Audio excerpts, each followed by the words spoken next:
Hi friends, welcome to my channel. 500 साल पहले Italy के एक जीनियस लियोनार्डो दा विंची ने एक ऐसी पेंटिंग बनाई थी जो कि आज भी एक मिस्ट्री बनी हुई है, मोनालिसा। आखिर ऐसा क्या राज छुपा है इस पेंटिंग में जो इसे दुनिया में सबसे रहस्यमयी और सबसे फेमस पेंटिंग मानी जाती है। इस वीडियो में मैं आपको मोनालिसा के बारे में कुछ ऐसी बातें बताऊंगी जिसे सुनकर आप हैरान हो जाओगे। तो चलिए स्टार्ट करते हैं अपनी वीडियो।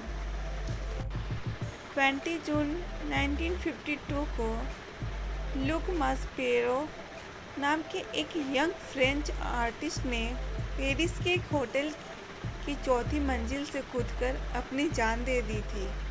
वह मोनालिसा की रहस्यमयी मुस्कान के लिए पागल था। वह उनकी सुंदरता पर मोहित था। उसने एक सुसाइड नोट भी छोड़ा जिसमें उसने मोनालिसा के लिए प्यार और सालों के इंतजार की बात लिखी थी। मोनालिसा के बारे में जो सबसे रहस्यमयी बात है वह है मोनालिसा की रहस्यमयी मुस्कान, जो अलग अलग एंगल्स पर देखने पर अलग अलग दिखती है। पहले यह तस्वीर मुस्कुराती हुई दिखाई देती है और फिर यह मुस्कान फीकी पड़ जाती है और फिर गायब ही हो जाती है।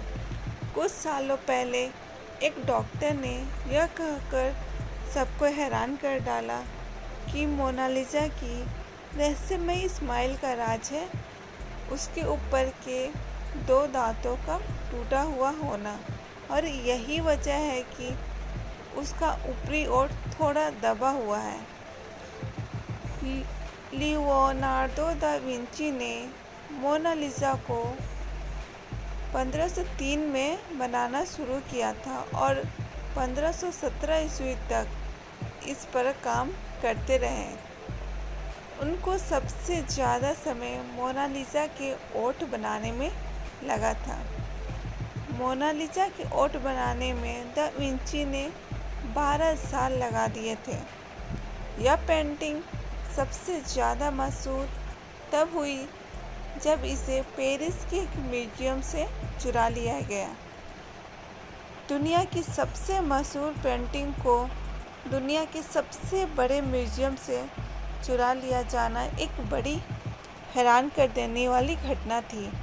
लेकिन उससे भी ज़्यादा हैरान कर देने वाली बात तो यह थी कि इसकी चोरी के इल्ज़ाम में जिस आदमी को शक के घेरे में लिया गया था वह स्वयं एक महान पेंटर था। उस महान पेंटर का नाम था पाब्लो पिकासो। लेकिन बाद में इन्वेस्टिगेशन के बाद उनसे यह आरोप हटा लिया गया।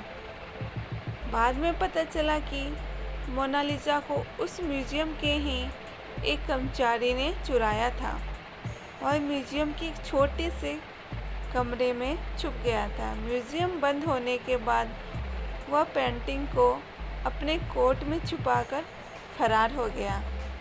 वह कर्मचारी इटली का एक देशभक्त नागरिक था।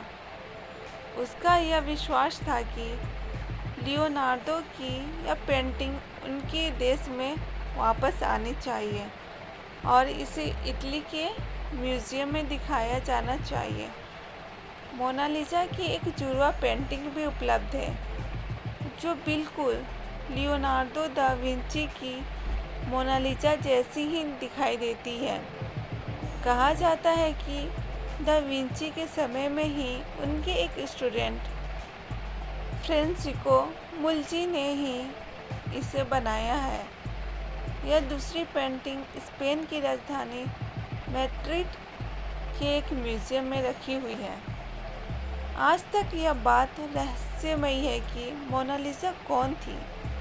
दा विंची ने यह किसकी तस्वीर बनाई थी?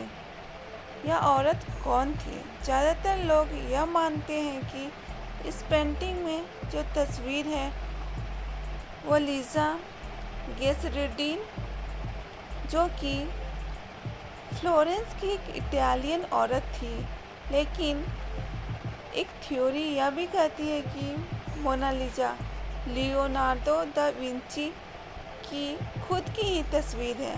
मतलब इस पेंटिंग में उन्होंने खुद को ही एक औरत के रूप में बनाया है।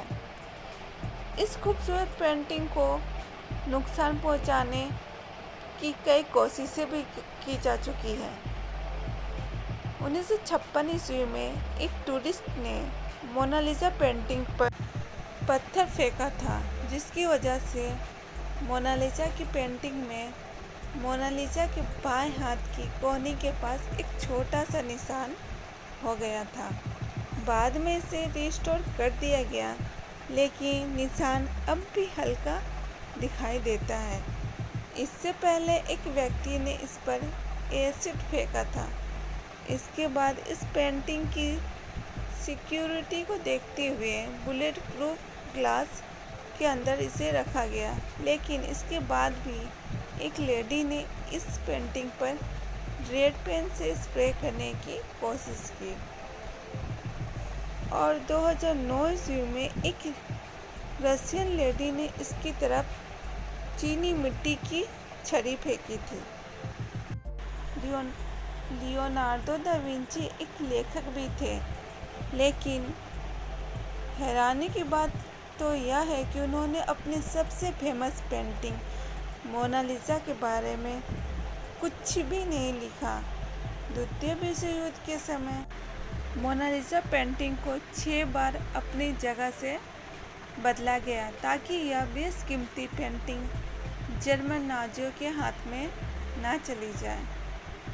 लियोनार्डो दा ने मोनालिसा को पेंट करने में 30 से भी ज़्यादा लेयर्स का इस्तेमाल किया था और उनमें से कुछ लेयर्स तो इंसानी बाल से भी बारीक थी।